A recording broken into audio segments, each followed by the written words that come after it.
You are listening to the Heartland Author Podcast. I am Aaron Apollo Camp. For this episode, I had the opportunity to interview Martyn Pentecost. Martyn is the author of over 50 books and is the founder of the publishing company mPowr Publishing. I'm here with Martyn Pentecost, who is an author of dozens of books and the co-founder of mPowr, that's spelled mPowr with an uppercase P, Publishing. Martyn, welcome to the Heartland Author Podcast. Oh, thank you very much, Aaron. It's lovely to be here. Feel free to introduce yourself to our listeners. Absolutely. Thank you. So I'm Martyn Pentecost, co-founder of mPowr Publishing. And I am an author of about 50 books now. I've sort of lost count. It could be my age. And also a ghostwriter. And I work with people, mentoring them to write their own books and to actually author their own media. Without spoiling too much of your books, you said you've written about 50 books, but what are some of your more notable books about? So one of the books that I'm proudest of is a book called Story Selling, and it essentially dives into the nature of story and how we can use story to create this idea of a sacred narrative space where the author and reader can immerse themselves within the world and build trust and relationship that essentially creates this sense of a story being part of a transformation experience, whether that be a fiction story or non-fiction. It has this space where the audience can find things about themselves that they never knew about themselves and use those things to create a better life for themselves, to change in some way, or to get immense value from the story that they're partaking in. Now, were all, some, or none of your books published by the company you co-founded, mPowr Publishing? Some of them have been, yes. I was originally published by another publication company when I was much younger. As a teenager, I was very much into psychological thrillers and horror novels, and so that's where I started out. Very different to what I do today, but I really didn't like the way that the industry treated authors. I thought there was a lot in the industry that was actually essentially not very benevolent and didn't really care about either the authors or their audience. And so when it came to publishing my later work, which is much more in the therapeutic space and started off there, I wanted to publish that in a way that really celebrated the audience and gave them real value.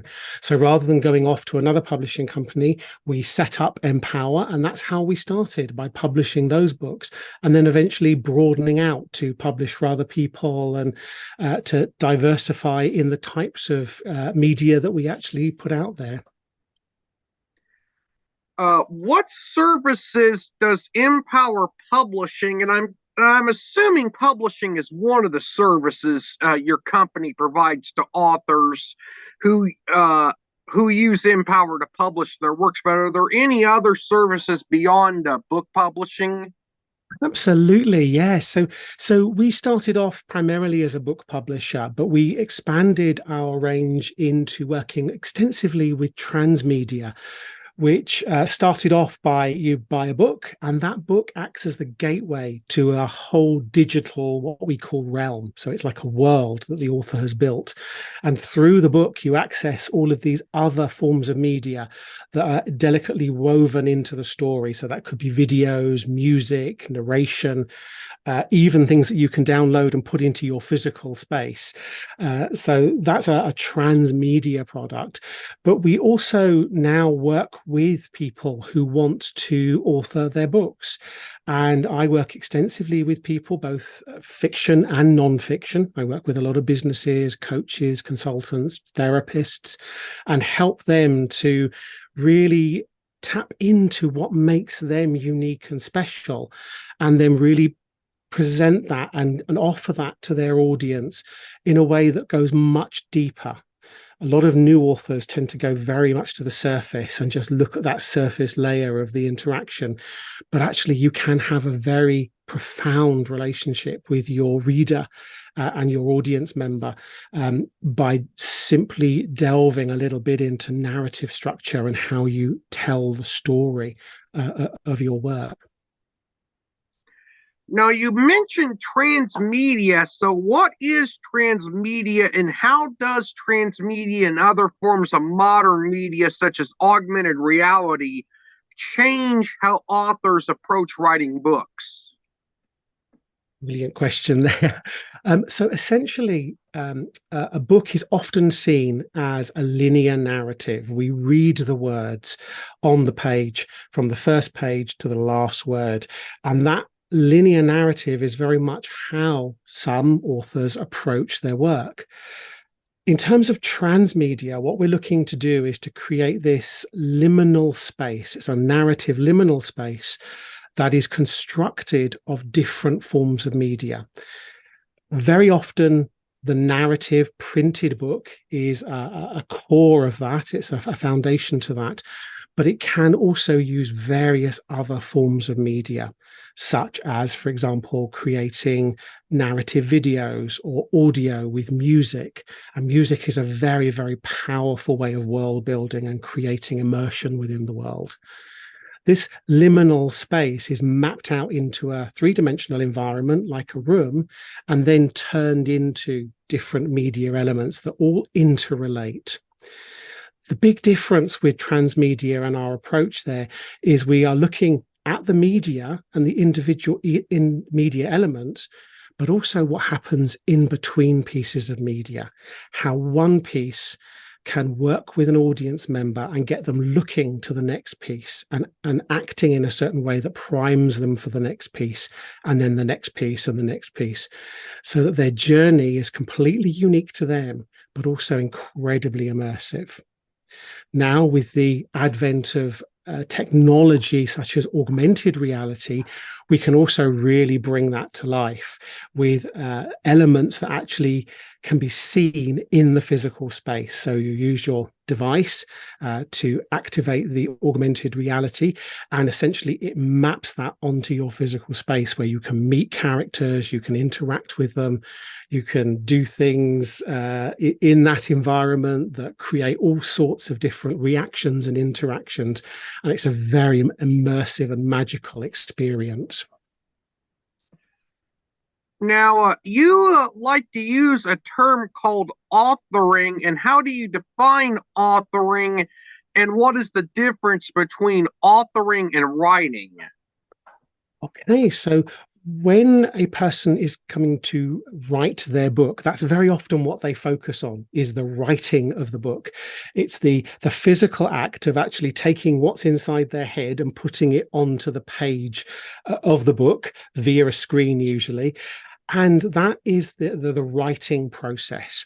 An author is a little bit like the CEO of their book. They have various different responsibilities in the creation and lifetime of that book or media item. So it comes down to having a much more strategic approach in how they actually author their book, not just the writing part, but understanding their audience and how to give the maximum value to their audience, how to immerse their audience and really give them something special. It's also about how you understand your book as a business, how as an author you get your book out there into the world and actually get people to buy your book, for example, but also understanding how that book sits within a greater environment of narrative, of story, of audience interaction and audience passion. How can a text-based writer grow their skills for multiple media platforms? I think you elaborated on this some earlier on in the interview. I think one of the things that I would recommend doing is getting into the habit as an author of entering what I call the intimate space.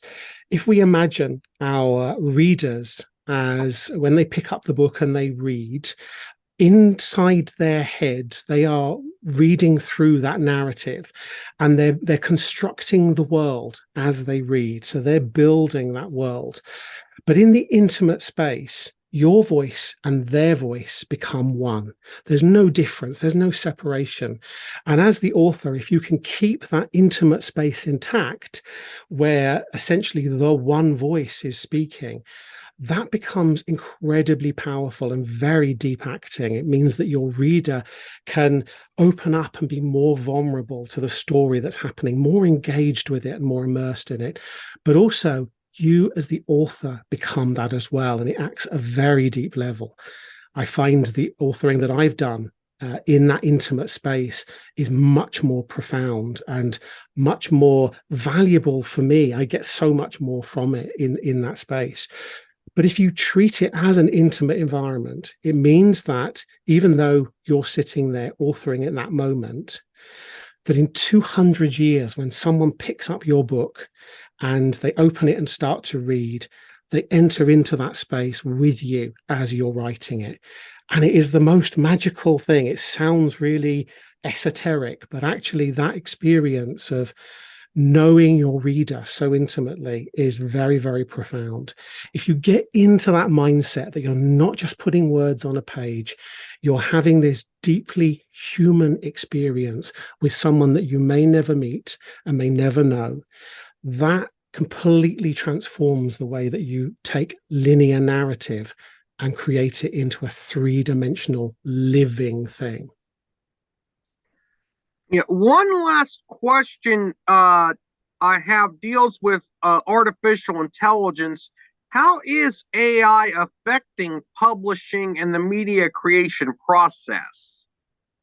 It's having a profound effect, and it's one of these things with AI that it's very easy to completely embrace it or to completely dismiss it. Some people like to stick their heads in the sand and say, oh no, this is terrible, it's going to destroy the media world as we know it. Some people love it and use it all the time. I think it's actually quite a complex way of navigating through the whole AI landscape. As a business, we've started to work with AI and use it in particular ways where it enhances the work that we do. It creates much richer environments, particularly in terms of illustration and graphical design. But we never just use it as is. We always add to it and use it as a baseline, and then we build upon that so that it pushes our creativity rather than just becoming really lazy and just using AI to do what we used to do. By doing that, we become more creative and we actually go to another level of creativity. The challenges with AI is when people use it as a tool so that they don't have to do the work, and they just literally create something with AI and put it out there into the world to add to the noise. Any piece of media, whether it be a video online or a book, needs to be of value to the audience. And the best way to provide value is for you to have some form of creative or spiritual or intellectual or emotional interaction with that. So if you are working with AI, allow it to create a foundation, allow it to support you, allow it to push your creativity even further. And by doing so, you're still very much with your fingerprints all over it, and it's still very much a piece of your art, a piece of your narrative, but it's not the be all and end all. It's there to support, not to overtake. Martyn, you were a absolutely wonderful guest for this podcast, and I thank you for appearing on the Heartland Author podcast. Oh, thank you so much, Aaron. It's been really lovely to meet you and really lovely to be here. And thank you, everybody, for taking the time to share this moment with us. It's always wonderful to interview people with experience in both the writing and publishing worlds. This is Aaron Apollo Camp reminding y'all to write your imagination. Bye for now.